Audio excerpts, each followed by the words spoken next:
Olá, bom dia, seja muito bem-vindo, seja muito bem-vinda. Este é o programa semanal Gestão Pública em Foco. Eu sou Antônio Moreno, diretor da GEPAM, e hoje a gente vai conversar com o professor Leonardo Vieira de Souza. E o tema da nossa conversa será licitações e compras públicas do Legislativo. Fica uma pergunta: como aplicar o rigor da nova lei nas câmaras municipais? Fica comigo e você terá essa resposta.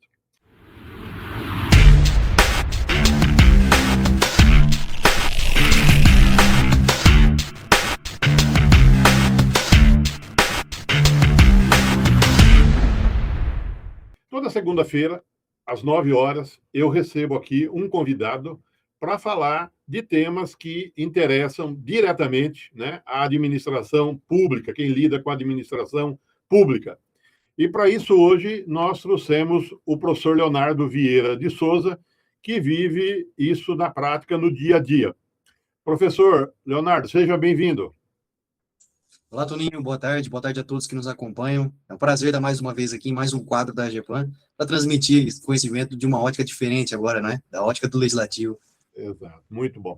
Antes de começar, eu queria fazer a apresentação do professor Leonardo. Ele é advogado, é consultor jurídico, né, na GEPAM, é instrutor de cursos na Escola Virtual de Governo da GEPAM, possui especializações em Direito Constitucional e Direito Administrativo, Direito Eleitoral e Direito Público, com ênfase em licitações. Tem atuação em Direito Administrativo, Tributário, Terceiro Setor e Gestão Pública. O professor Leonardo vai estar conosco num curso online que a GEPAM vai dar no dia 1 de setembro de 2026, uma terça-feira, vai ser das 9 às 12, das 14 às 17, onde ele vai esmiuçar esse assunto, licitações e compras públicas do Legislativo. Então, anotem aí, dia 1 de setembro de 2026. Leonardo, então vamos começar. A independência do Legislativo e o plano de contratação anual, né? Como que vamos planejar as compras sem ter uma estrutura gigante, né? Muitas câmaras municipais, nós sabemos, né, possuem estrutura administrativa bem enxuta, pequena mesmo, né? E às vezes com poucos servidores, 1, 2 servidores na área de compras, né? Com a Lei 14.133, a nova lei de licitação, nós temos aí alguns instrumentos, que é o plano de contratação anual, né? Nós temos o estudo técnico preliminar, temos o documento de formalização de demanda, né? Termo de referência e tudo mais, passaram a ser obrigatórios, né? Como que o legislativo pode estruturar, então, um planejamento de compras eficiente e realista, sem engessar a rotina da Câmara e sem sobrecarregar essa pequena equipe administrativa, Leonardo? Pois é, Toninho, essa acho que é a questão do século, especialmente para quem é do Legislativo, porque a nova lei de licitações, ela traz uma ideia muito clara e muito firme, que é de você formalizar e instruir melhor os processos licitatórios. Isso para o Executivo é uma coisa até óbvia e era um processo até esperado de acontecer diante da lei de licitações. Mas para a Câmara, para o Legislativo, que normalmente tem um quadro de pessoal inferior, tem um pouco menos de estrutura, isso é muito difícil. É como você encaixar realmente uma ideia muito grande e uma estrutura que não comporta todos esses processos. E a lei de licitação não excetuou a Câmara, né? Ela tem que seguir também, mesma coisa. A lei serve para ela, para o Executivo, para a Fundação, autarquia, empresa pública, né? Exato, a Câmara E está aí? incluída dentro desse regime. E esse regime que foi pensado da União, né? Então, nós temos uma estrutura que já é pensando no Executivo da União, sendo aplicável muitas vezes em pequenas câmaras, em câmaras que às vezes não tem tanta estrutura assim. Então, a gente tem que ser criativo e tem que criar rotinas, né? A gente precisa realmente regulamentar a lei e padronizar os processos para tornar essa execução da lei viável, porque é uma lei muito rígida no aspecto de formalização. Você precisa, como o Tony trouxe, fazer um DFD, instruir o processo originalmente, fazer estudos técnicos preliminares muitas vezes, você vai precisar fazer o plano de contratações anuais, ou seja, projetar as suas contratações futuras ali para a Câmara, e muitas vezes, como o Legislativo, ele atua nas suas funções típicas, que é fazer lei, que é fiscalizar o Executivo, a gente acaba esquecendo de dar um foco específico e especial para esse enquadramento, né, esse recorte, que é a aplicação da lei de licitações ao legislativo. É por isso que a gente está idealizando esse curso justamente com foco e com projeção para a Câmara, especificamente aquilo que interessa o legislativo, sem falar muito sobre aspectos que não vão abarcar a realidade das câmaras municipais. Aí. Então, a ideia é realmente, através desse curso, transmitir as ideias que são primordiais para o legislativo e trazer exatamente isso que o Toninho está nos questionando agora. Meios de você criar rotinas, regulamentar, trazer modelos, padronizar, para que realmente toda essa estrutura de licitações, que não é tão leve, que não é tão fácil de se tocar, ela se torne viável nos pequenos municípios e nas câmaras também de médio e grande porte, ou seja, criar rotinas para licitações do legislativo. Então, a ideia é realmente essa, criar padronização, instruir como você pode fazer o processo, o passo a passo aí, de como você pode adaptar essa aplicação da lei para a sua realidade. Tem que estruturar, então, um planejamento de compras, né, eficiente. Mas aí nós vamos cair num outro problema, que é a questão da segregação de funções, né? O desafio de você dividir tarefas com poucos servidores. Nós sabemos que, como acontece no executivo também, né? Por exemplo, quem faz lá o processo, por exemplo, de pagamento lá no departamento de tesouraria, ele não pode fazer a conciliação bancária, tem que ser a contabilidade. Então, quem paga, ele não pode conferir o mesmo trabalho dele. E na área da licitação, nós temos também esse princípio da segregação de funções, né? Na nova lei, que um mesmo servidor atue em várias fases críticas e são conflitantes no processo de compra, né? Câmara de pequeno, de médio porte, né? O mesmo servidor ele faz cotação de preço, ele monta termo de referência, ele fiscaliza o contrato, às vezes, correto? Então, como você vê a saída jurídica e administrativa para que o legislativo, então, cumpra a questão da segregação de funções sem paralisar as contratações diárias? Essa questão da limitação de pessoal, ela é muito evidente nas câmaras, né? A gente verifica isso na prática mesmo. Porque a ideia que você trouxe da segregação de funções, ela está na lei e ela é exigida pelos tribunais. E a segregação de funções, ela é aquele princípio que está lá no artigo 5º, que vai nos dizer o seguinte, olha, quando você for fazer um processo de licitação, você precisa separar os pontos que são mais críticos para pessoas diferentes. Para que uma pessoa só, ela realmente, como o Toninho trouxe, não tenha o domínio total do processo. Por quê? Quando a pessoa ela faz o processo integral, ela tem controle dos seus erros, dos seus acertos e da condução toda do processo. Então, a ideia da lei é muito bonita. Que é o quê? Eu separo aquilo que é mais crítico, atribuo para pessoas diferentes e uma acaba controlando a outra. O processo ele se torna uma passagem de bastão. Só que fazer isso com pequenas estruturas é muito complexo, é muito difícil. E a gente, encarando essas realidades, a gente sempre orienta que o primeiro passo é sempre você justificar e motivar as estruturas que você tem. Então, se você não tem muito pessoal, muitas vezes você precisa contar com alguns cargos que não são efetivos para fazer algumas funções. Muitas vezes você precisa contar com assessoria terceirizada para te auxiliar em algumas etapas. Muitas vezes você não consegue ampliar o pessoal. Então, o ideal que a gente sempre orienta primeiro passo, sempre justifique, motive, por escrito mesmo, toda a sua situação e as escolhas que você está tomando na hora de fazer essa separação de funções dentro do processo de licitação. Isso é primordial, é inegociável. Isso é necessário se fazer. Porque eu sempre digo isso, né? O papel não esquece. Hoje a gente toma uma decisão pautada na realidade, nos problemas que a gente tem. Daqui 3 anos, pode vir alguém questionar essa decisão que a gente tomou, e se a gente não colocou no papel, nós esquecemos. Mas o papel não vai esquecer. Então, a gente precisa formalizar, mesmo que seja no papel eletrônico, né? A gente precisa trazer, no primeiro momento, justificativa para toda qualquer ação que a gente vai tomar. Então, se uma pessoa vai assumir algumas funções a mais, porque não tem disponibilidade de pessoal para isso, o ideal é você prever. Segunda dica que a gente sempre traz, além de você estar motivando, é você fazer um revezamento com a equipe e o pessoal que você tem. Então, você não precisa necessariamente ter uma pessoa para cada etapa de todos os processos. É que a gente orienta até em municípios menores. Você pode ter vários pregoeiros, vários agentes de contratação. Eles podem revezar as atuações. Em um processo, aquela pessoa atua mais na fase interna. No outro processo, ela vai atuar como pregoeiro. Em outro processo, ela vai atuar mais na pesquisa de preço. Então, é você fazer um rodízio, um sistema de revezamento entre os servidores, os funcionários que você tem à disposição. E a terceira dica que a gente sempre traz é você se valer também de ferramentas eletrônicas. Porque hoje a gente tem pesquisa de preço através de sistemas, a gente tem hoje uma série de possibilidades, inclusive com inteligência artificial, com outras ferramentas que podem otimizar o seu tempo, otimizar a sua atuação, né? Tem uma quarta dica que é adicional também, que é trabalhar coletivamente. Então, se você tem pouco pessoal, uma outra opção é você criar comissões para atuar em licitação, porque aí você tem um certo controle. a segregação vai estar acontecendo porque não é uma pessoa só que está com o monopólio do processo. A comissão, ela atua em conjunto com o controle. Então, todo mundo assina junto, todo mundo está fiscalizando a atuação ao mesmo tempo. Então, são dicas preciosas aí. E tem outras dicas que a gente pode aprender com vocês aí que estão nos acompanhando e que a gente pode trazer também lá no dia 1º de setembro para tratar nesse curso. Lembrando que o Leonardo vai trazer tudo isso, esmiuçar no dia 1 de setembro no curso que a GEPAM vai dar online, né? Leonardo, uma coisa que a gente vê, e isso acontece também no executivo, a questão da indicação de marca, né, e especificidade, né?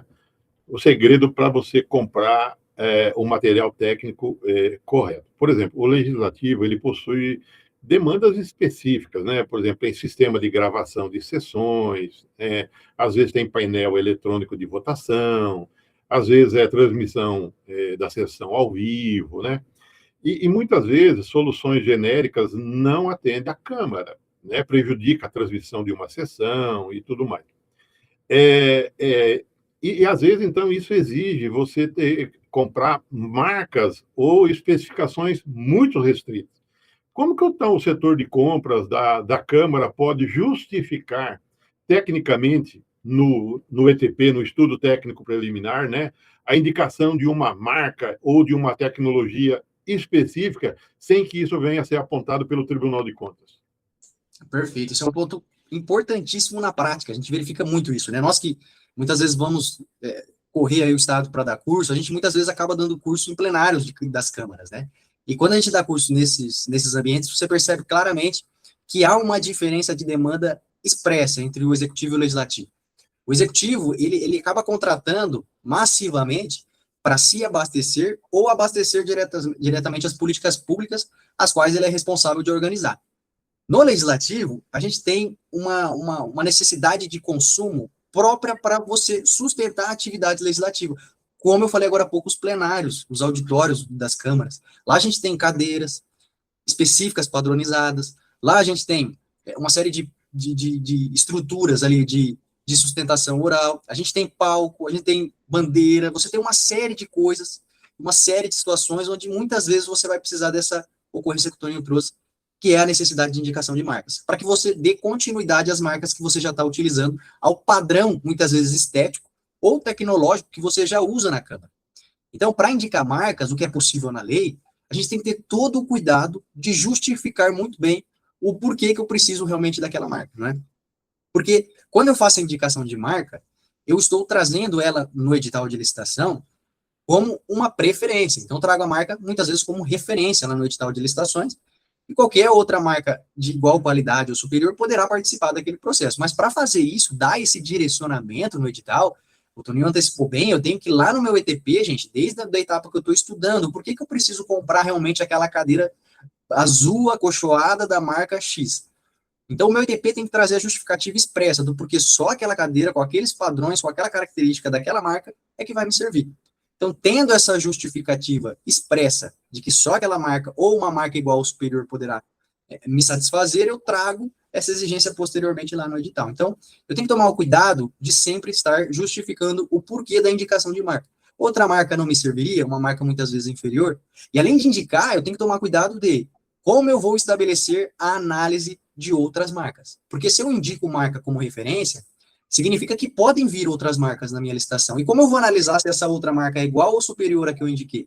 Então, não basta eu só justificar a indicação da marca, porque isso fica obsoleto. Qualquer outra marca que vier depois, eu não tenho instrumentos objetivos para analisar ela. Então, eu preciso ter esse cuidado de trazer, olha, eu vou fazer uma análise, eu vou pedir uma amostra, eu vou vou analisar lá a cartela do fabricante dessa cadeira, eu vou pedir uma carta do fabricante sobre essa cadeira.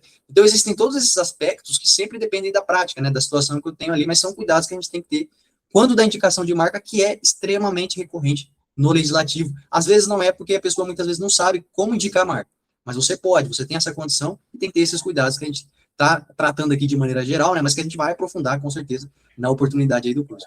Essa questão de marca é complicada. No executivo, então, meu Deus do céu, né? Não vamos nem entrar aqui no assunto de compra de pneus, né? Deixa para lá. Daí é motivo de um outro curso. Vamos falar um pouquinho de pesquisa de preço lá no legislativo, né? Como que a gente evita sobrepreços ou mercados muito nichados, né? Os nichos, né? realizar uma pesquisa de preço para uma contratação comum já é difícil, né? Agora, para buscar serviços especializados, como contratação de software, né, de processo legislativo, eletrônico, contratação de consultorias, como a GEPAN realiza consultorias, né, na área de licitação, na área de contratos, consultoria de RH, consultoria contábil e tudo mais. Então, o desafio é bem maior, né? Então, como que os agentes de contratação da Câmara Municipal eles podem realizar uma pesquisa de preço robusta e também segura, utilizando os parâmetros da nova lei, quando o mercado local simplesmente não possui fornecedores para aquele tipo de serviço? Como que o agente de contratação tem que fazer? Pois é, a pesquisa de preço acho que é um problema crônico de todo mundo, mas nas câmaras tem um contorno específico, né? O último curso que eu dei em uma das prefeituras, chegou um pessoal da Câmara para me questionar também sobre essa problemática, exatamente essa. E eles me trouxeram, assim, basicamente dois grandes problemas. O primeiro era que eles tinham um pouco pessoal, então, quando você ia fazer pesquisa de preço, eles muitas vezes começavam a pesquisa, mas tinham que fazer outras atribuições, e até essas pesquisas, cotações com fornecedores retornarem, já tinha se passado muito tempo, então essa devolutiva dos fornecedores era um problema muito grande. E o segundo é que muitas vezes a Câmara, ela consome, ela contrata em patamar menor do que o executivo. Então isso acaba também afastando a intenção de alguns fornecedores em apresentar cotação, porque às vezes ele não vai querer fornecer só um pouquinho para a Câmara, ele não tem interesse na demanda da Câmara, que é um pouco menor. Então, para resolver esses dois problemas e muitos outros envolvendo pesquisa de preços, a orientação é aquela que a lei já traz, e que nós trazemos também nos cursos, a gente vai esmiuçar isso sempre em todo curso da GEPAN com mais cautela, mas é basicamente o artigo 23 da lei. Lá, a lei vai trazer para nós uma série de fontes de preços. Né? Fontes de preços, pessoal, elas são possíveis meios de você apurar o preço médio daquilo que você está contratando, a estimativa daquilo que você está contratando. E dentre essas fontes de preços, artigo 23, parágrafos 1º e 2º, nós temos a cotação com fornecedores, ela foi mantida, ela não está vedada, como muita gente fala, você ainda tem essa possibilidade como fonte de preço, mas não só ela, é aquilo que a gente sempre orienta. Para dar agilidade no seu processo e segurança, o conceito que a gente sempre fala que se chama cesta de preços, você pode pegar a cotação com fornecedores, pesquisar preços na internet, pesquisar outras contratações de outros órgãos no período de um ano, você pode se utilizar de bancos de preços, uma série de outras fontes, tabelas oficiais. Então, são meios de você fazer a composição da estimativa de preço sem necessariamente demorar um tempão aguardando ali a cotação dos fornecedores. Então, a dica que a gente sempre traz é, vamos conhecer lá o artigo 23, parágrafos 1º e 2º, e vamos começar a utilizar também outras fontes de preços. Primeiro, para ter preços mais seguros, mais robustos. E segundo, para a gente dar mais agilidade nessa etapa processual que muitas vezes trava. Sim, sim. Eu queria agora, eu mesmo fazer um comentário, né, que era a questão às vezes a Câmara precisa contratar, por exemplo, consultorias, assessorias técnicas, né, e aí a pergunta vem, dá para contratar por inexigibilidade? Né? Então, primeiro, para você contratar por inexigibilidade, a empresa tem que comprovar a notória especialização, né? E lá na lei de licitação, você tem lá o que é a notoriedade, né? Você tem que ter equipe técnica, você tem que ter atestados, você tem que ter publicações, né? Então, por exemplo, no caso da GEPAN especificamente, a GEPAN hoje ela é contratada, todos os contratos da GEPAN é por inexigibilidade de licitação, porque nós preenchemos todos os requisitos da notória especialização. Então, nós temos aqui advogados, nós temos contadores, temos administradores, temos economistas, né? Toda a nossa equipe tem pós-graduação, nós temos mestres, né? Nós temos aqui funcionários nossos que têm mais de 25 livros, ao todo, somando a nossa equipe, dá mais de 25 livros publicados na área de direito administrativo, na área de licitações, na área de contratos, na área de parceria pública e privada, na área de tributária. Então, e temos mais de 150 atestados e publicações, mais de 500 publicações em revistas especializadas e tudo mais. Então, neste caso, né, a gente consegue comprovar a notória especialização. Isso é uma coisa. Outra coisa é o preço. Né? Numa notória especialização, numa inexigibilidade, você não pode ficar cobrando para um mesmo serviço preços diferentes. Então, você tem que comprovar quanto que é a tua hora técnica. Se você cobra a tua hora técnica para a cidade de Santos, é a mesma para a cidade de, vamos colocar, Quatá, tá? Porque é hora técnica para o mesmo tipo de serviço. Então, é a mesma coisa uma contratação do show do Gustavo Lima. Né? É 800 mil. Ele tem que comprovar, com 3 contratos ou 3 notas fiscais, que ele cobra 800 mil reais em todos os shows dele, ou dos últimos 3 shows dele, ele cobrou o valor de 800 mil reais. Então, no caso de uma inexigibilidade, além de comprovar toda essa questão da notória especialização, né, você tem que também comprovar o preço. E uma outra coisa na questão da inexigibilidade e tudo mais, é que lá na 8666, na lei antiga, você tinha uma palavrinha lá que a inexigibilidade, né, você só contratava serviço singular. E singular só tinha um. Certo? Essa palavra singular, ela desapareceu da lei 14.133. Né? Então, hoje, o que tem que estar presente é a notória especialização. Tá certo? É a comprovação da notória especialização. É a comprovação de preços. Tá certo? Tendo tudo isso daí, você pode, então, ser contratado por inexigibilidade de licitação. Então, isso nas câmaras acontece, às vezes, contratação de um contador, né? Às vezes acontece a contratação de um advogado. Isso em estrutura muito pequena, onde a prefeitura a Câmara não tem o concurso feito. Né? Acontece isso, acontece às vezes da GEPAM, ela tem que fazer esse trabalho técnico lá da prefeitura, ser uma assessoria mesmo numa Câmara Municipal. Bom, mas eu sei que você vai comentar isso também no dia do curso, lá no dia 1 de setembro. Leonardo, eu queria falar sobre os instrumentos auxiliares no Legislativo. Eu queria que você comentasse um pouco sobre a questão do credenciamento e se o sistema de registro de preço ele funciona numa Câmara Municipal. Né? De que forma que o Legislativo ele pode se beneficiar do credenciamento? Né? Por exemplo, serviço de manutenção, né?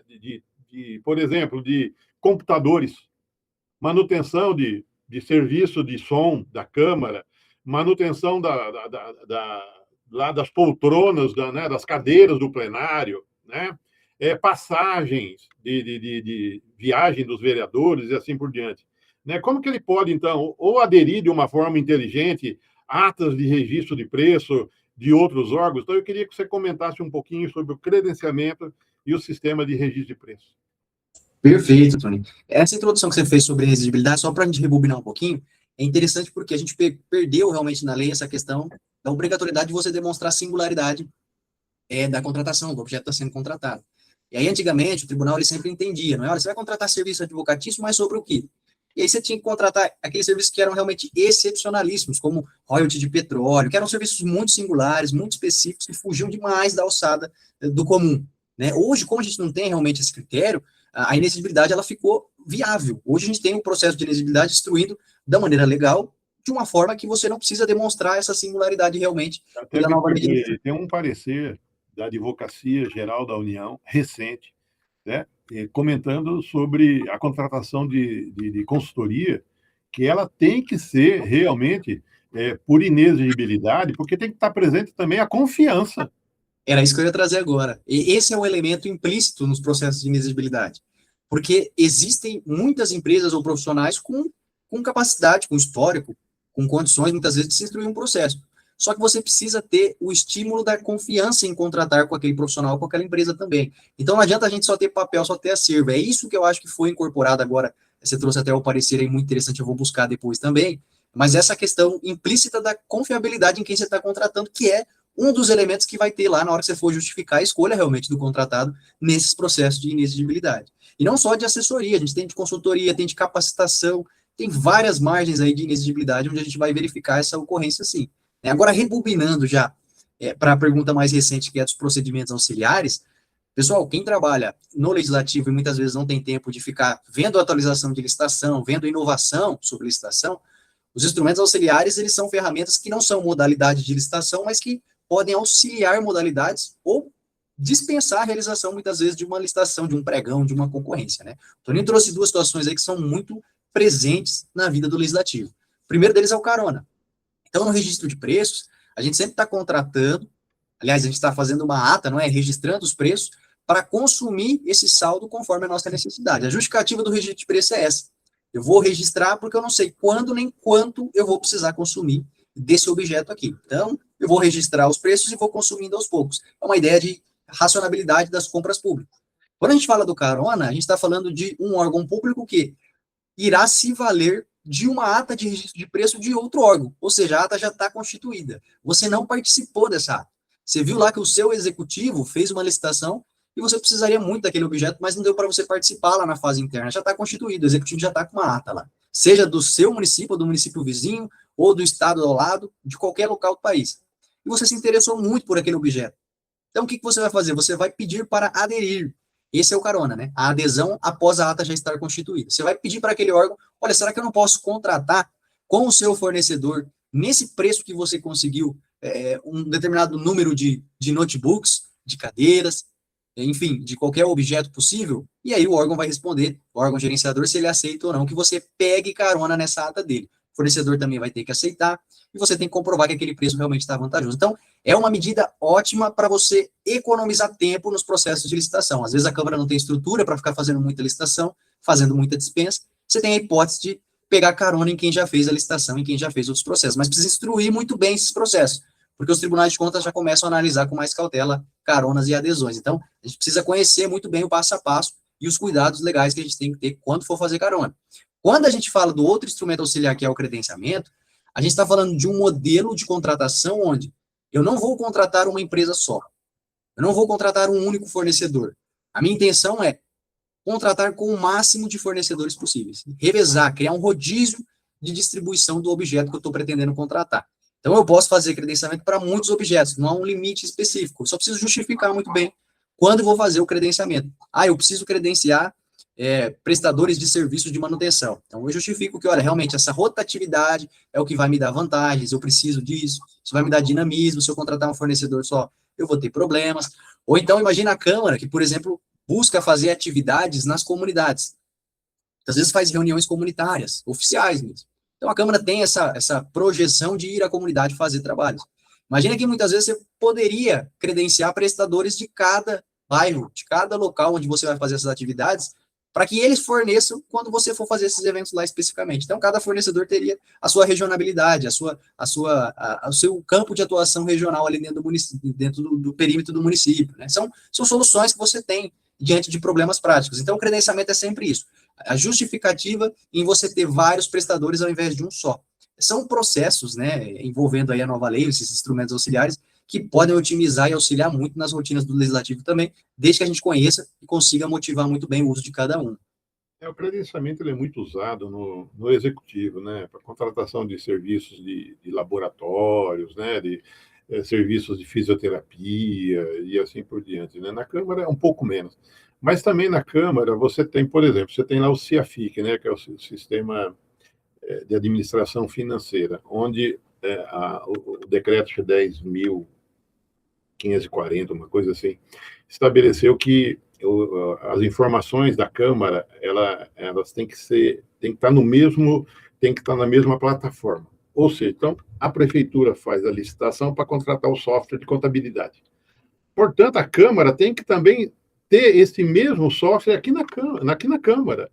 Então, ela não vai fazer uma licitação. Quem fez a licitação foi o Executivo. Então, eu vou fazer o quê? Eu vou dispensar a licitação, correto? Por quê? Eu tenho que fazer naquele sistema que é o Executivo, porque os dois têm que trabalhar junto no CIAFIC, né? Então, isso daí também uma coisa que a Câmara usa no caso de uma dispensa de uma licitação ou uma inexigibilidade de licitação. Leonardo, eu queria falar um pouquinho com você agora sobre a questão da responsabilidade do presidente da Câmara, né? E também dos agentes de contratação. Na estrutura lá do Legislativo, o presidente da Câmara, a gente sabe que ele é o ordenador de despesa, né? Como no Executivo é o prefeito, só que no Executivo o prefeito, às vezes, ele ordena, né? Ele é ordenador, ele abre mão daquilo e ele transforma os secretários em ordenadores de despesa. No Legislativo, normalmente, é o presidente da Câmara mesmo. Ele é ordenador de despesa. Mas na execução técnica, né, ele fica na mão dos agentes de contratação e também da equipe de apoio. Com a nova lei, né, com a nova lei de licitação, como é que fica essa divisão de responsabilidade em caso de falhas nessa fase de preparatória ou na habilitação de uma empresa? Pois é, o que a gente tem hoje de histórico, especialmente do TCU, é uma análise objetiva quanto à responsabilidade do ordenador realmente na hora dele homologar de fato ali o processo. Então, hoje em dia, a orientação que a gente sempre passa e que todo responsável de órgão público tem que ter, todo chefe tem que ter, é que você é responsável pela etapa final e pela homologação de todo o processo. Então, nesse ato de homologação, quando você vai encerrar, atestar que o processo realmente ele foi concluído com êxito, você precisa verificar se todas as demais etapas do processo correram adequadamente. E você só consegue fazer essa verificação de adequação se você tiver o mínimo de conhecimento sobre cada etapa ou sobre as regras legais. Então, é importantíssimo se manter, primeiro ponto, atualizado para você conseguir fazer essa fiscalização, o ultimato, né, ali no final do processo, antes de assinar qualquer homologação, assim como é possível que você trabalhe na capacitação dos seus agentes que atuam em cada etapa, porque isso também vai te facilitar a análise final. Se você tem funcionários ou servidores que atuam com segurança e que atuam com transparência, na hora de você atestar a conclusão do processo, você vai ter mais segurança disso também, você vai ter essa compreensão de tudo isso. Então, o primeiro ponto é se capacitar, e o segundo é capacitar aqueles que estão atuando ali para conduzir os seus processos. A gente tem algumas exceções, especialmente do TCU, onde o TCU entende que, olha, quando realmente não era possível do chefe máximo do órgão verificar essa irregularidade, foi uma irregularidade que estava muito escondida, muito oculta no processo. Então, ele não será responsável. Então, você percebe que, assim, somente aquilo que realmente é invisível aos olhos do homologador. Quem vai homologar, quem atua como autorizador de despesa, tem que ter essa compreensão e esse conhecimento sobre todo o processo, né? A licitação, realmente, ela é burocrática, ela é delicada, e a gente tem que ter essa compreensão de que é preciso investir em capacitação, investir em ciclos de atualização, para que a gente não se perca no meio do processo. Eu, nos cursos que eu dou, meu primeiro slide sempre é: não há mais espaço para amadorismo na administração pública. Não há para a gente falar assim, eu não sabia que a lei mudou, né? Não tem isso. Então, gente, é muito importante, primeiro, capacitação, isso que o Leonardo falou, né? Treinamento, funcionário, ele precisa ser capacitado, né? O presidente da Câmara também precisa conhecer, tá? Chega para ele um processo para ele homologar uma licitação, ele tem que dar uma lida naquilo lá, certo? Porque ali é o CPF dele, é o patrimônio dele, é o nome dele, o nome político, né? O nome dele que está em jogo. Então, é muito importante os presidentes de câmaras estarem capacitados e também os servidores, né, os gestores, né, da Câmara. E outra, as coisas não encerram na homologação, porque aí depois renasce um novo processo, que aí é fazer o empenho, né? Aí você tem que designar o fiscal do contrato, quem que vai fiscalizar a execução daquele contrato, quem será o gestor do contrato, qual é o papel do fiscal e qual é o papel do gestor. Né? Você tem a questão das retenções de INSS, retenções de imposto de renda, né? Você tem que ver a questão da liquidação da despesa e tudo mais. Então, olha a importância de você capacitar os servidores, né? E eu queria que você falasse um pouquinho, viu, Leonardo, sobre isso, essa questão da importância da capacitação contínua e também do assessoramento especializado, né? Ter uma empresa especializada ajudando toda a equipe da Câmara e também a mesa diretora, o presidente da Câmara. Não, e para ilustrar, né, contextualizando a pergunta antes, trazendo um exemplo para a gente contextualizar tudo depois. Você imagina que na lei ela tem uma obrigatoriedade de que você não pode adquirir bens de luxo. É uma regra que está na lei de licitações, na 1433. E para definição do que é bem de luxo, você usa um regulamento próprio. E o que é bem de luxo para o executivo é diferente do que é bem de luxo para o legislativo, que muitas vezes recebe autoridades, que tem que fazer eventos, que tem que se utilizar de transmissões, que tem que ter equipamentos tecnológicos, muitas vezes. É muito diferente o tipo de compra de um e do outro. Então, cada legislativo tem que ter o seu regulamento do que é bem de luxo e o que é bem comum. Você imagina que, se você não sabe regulamentar na sua estrutura legislativa o que é bem de luxo e o que é bem comum, e a Câmara já é um ambiente que é politicamente mais agitado, porque a gente tem muitas pessoas que são eleitas, então isso gera vários interesses na população, na sociedade. Você imagina se você não sabe regulamentar e nem justificar o que é bem de luxo e o que é bem comum? Qual é o impacto que isso não causa na própria comunidade? As compras que você faz sem justificativa. Nossa, você comprou caviar para fazer um buffet específico num evento da Câmara. Nossa, mas a Câmara usa somente pratarias. Nossa, mas a Câmara tem cadeiras que são especiais. Então, para você trazer essa distinção de que, olha, não é luxo, isso aqui é o mínimo que a gente necessita para fazer todo o trabalho legislativo, para poder recepcionar autoridades. Então, para você ter esse discernimento, você precisa justamente disso que a gente trouxe agora, conhecer a norma, conhecer a legislação, e isso a gente só conhece através de estudo e capacitação. Não só você, mas também os seus servidores, os seus funcionários que vão atuar no dia a dia. Isso aí é crucial para que você tenha também a regularidade das suas contas, da sua atuação legislativa. Bom, pessoal, tudo isso que o Leonardo comentou, né? A GEPAM é uma empresa, ela atua em quase 80 contratos com prefeituras, né? E a gente faz todo esse tipo de consultoria na área de compras, de licitações, de contratos, de fiscalização de contratos, todos esses modelos, manuais, né? Nós damos cursos online, nós damos curso em company, né? Então, caso vocês tenham interesse, entrem em contato com a gente. Leonardo, estamos chegando ao final da nossa prosa aqui, então eu queria deixar aqui, mais uma vez, né, que o Leonardo vai estar com a gente no dia 1 de setembro de 2026, vai ser uma terça-feira, das 9 às 12 e das 14 até às 17. E a inscrição é pelo site da GEPAM, tá bom? Quem se inscrever, por um motivo ou outro, ele não puder participar no dia, esse curso ficará disponível por 20 dias para ele assistir. Se ele perder uma parte durante o curso, depois ele pode assistir à noite, na casa dele, final de semana. Então, fica lá disponível por 20 dias. Então, anote aí, dia 1 de setembro, tá bom?